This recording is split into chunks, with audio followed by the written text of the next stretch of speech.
In this video, we're going to talk about how the mass that we're hanging from here actually does have some real effect on the physical pendulum in practice. So if we take this pendulum setup that we have here, similar to the simple pendulum that we set up before, where we took our data from, we have this mass here, and in our equations, we act as if this mass has no effect on the period of the pendulum. But as we see on our data table, that is not actually true. The mass does have some effect on it, and we see that as the mass increases, the period length also increases. So why is that? One thing that could be happening here is that if we add more and more of these, so I'll give you a close-up. If we add more and more and more weights to this pendulum, two things are going to happen.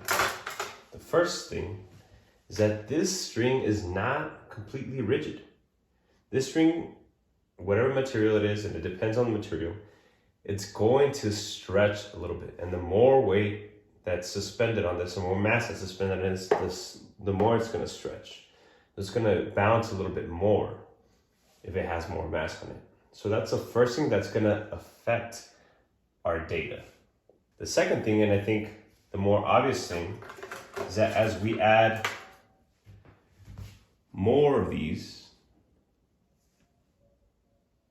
to our string, what's happening is that we're increasing the area that is acted on by air resistance.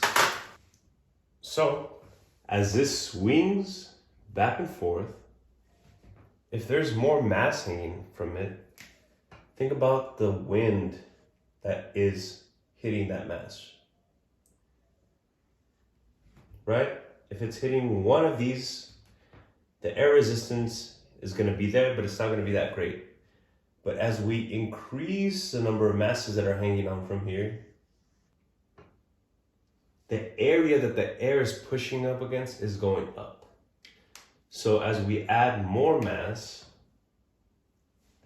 the air resistance is going to increase, and therefore would have an effect on the time that it takes for the period to be completed. So more masses gives us more area for the air to push up against, and therefore it would have an effect. It would increase the period because now the motion is resisted more.